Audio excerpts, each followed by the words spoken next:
চুদুরবুদুরটা কোনো খারাপ শব্দ নয়। আর আপনারা সবকিছুতে এত খারাপ ভাবেন কেন? জাতীয় সংসদে এমন ভাষা ব্যবহার করে আলোচনায় আসা বিএনপি নেত্রী ব্যারিস্টার সৈয়দা আসিফা আশরাফি পাপিয়া এবার পড়েছেন লাখো প্রবাসীদের তোপের মুখে। একটি টেলিভিশনের টক শোতে প্রবাসীদের ভোটের দরকার নেই বলে মন্তব্য করে হেয় করেছেন প্রবাসীদের, যা নিয়ে শুরু হয়েছে তোলপাড়। আর ওই ঘটনার পরপরই বিএনপি নেত্রী পাপিয়াকে রীতিমতো ধুয়ে দিয়েছেন নিউ ইয়র্ক প্রবাসী বাঙালি তরুণী ও অ্যাক্টিভিস্ট ফাতেমা নাজনীন প্রিসিলা। তিনি একটি ফটোকার্ড শেয়ার করে লিখেছেন, ওনারা যতদিন দলে থাকবেন ততদিন দলের ক্ষতি হবে। অপ্রয়োজনীয় কথা বলে বিতর্ক সৃষ্টি ছাড়া ওনারা আর কি কাজে আসবেন।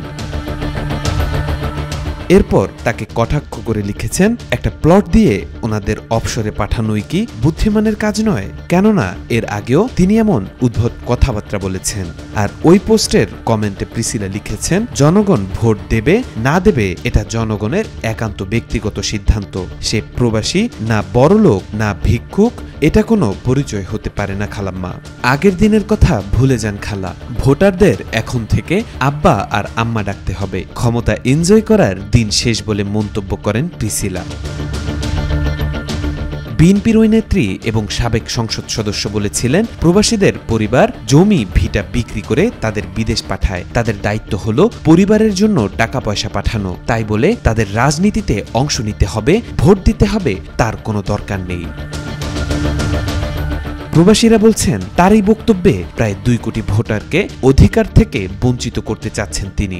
যেখানে দেশের অর্থনীতির অন্যতম চালিকা শক্তি রেমিট্যান্স, সেখানে রেমিট্যান্স যোদ্ধাদের নিয়ে এমন মন্তব্যকারী কখনোই ভালো কিছু দিতে পারবে না বলে অভিমত প্রবাসীদের।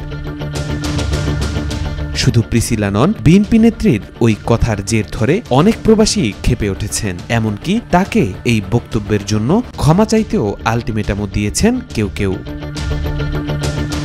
তাওফিকুল ইসলাম, আজকাল।